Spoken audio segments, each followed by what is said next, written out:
أعوذ بالله من الشيطان الرجيم ശപിക്കപ്പെട്ട പിശാചിൽ നിന്ന് അല്ലാഹുവോട് ഞാൻ ശരണം തേടുന്നു. وإبراهيم إذ قال لقومه اعبدوا الله واتقوه ذلكم خير لكم إن كنتم تعلمون.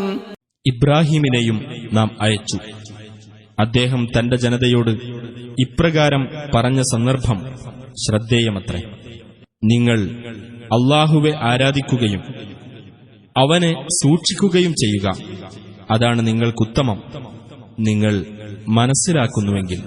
إنما تعبدون من دون الله أوثانا وتخلقون إفكا إن الذين تعبدون من دون الله لا يملكون لكم رزقا فابتغوا عند الله الرزق واعبدوه واشكروا له إليه ترجعون.